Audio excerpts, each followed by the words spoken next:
Hey, Path Pointers, here's how you can utilize mix and match quoting.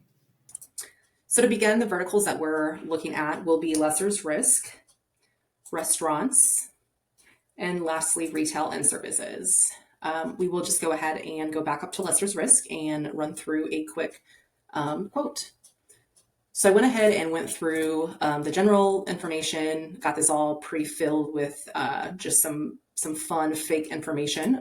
As you go through each individual step, this is your last step here. Once you get here, you can add any additional information before you hit next, which will allow you to review your submission. Everything looks great. We're good to go. And so I'm going to go ahead and hit markets. When you come out here to markets, just make sure that they are all selected. They're already pre-filled to run with all of these carriers. If you unselect, basically that carrier will not, see if they have quotes for you. So just make sure that they are all filled in.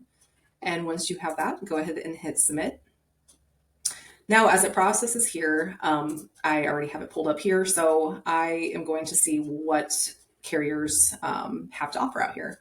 So it looks like the package was declined. So what that means is basically one or all of our carriers cannot offer general liability and property together. That's where we go to our standalone options. It looks like we only have one carrier that quoted the general liability and then one carrier that quoted the property. And so when we talk about mix and match, this is what we're talking about. We're talking about focusing on the alternative standalone options and selecting one quote under general liability and one quote under property.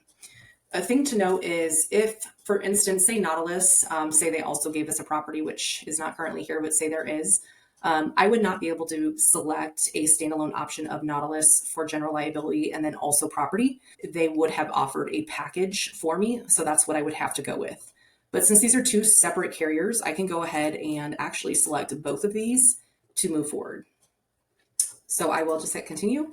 And what this will do, this will show that I have selected one for general liability and one for VAVE, and then I'm going to hit continue to subjectivities. As I continue to, we'll have to sign two separate ones, one for general liability, and then the other is property. You will request to bind property, and this will send it over to our underwriter to go ahead and review. They will send out the payment link to the client or to you, depending on who will be making payment, and we will be good from there.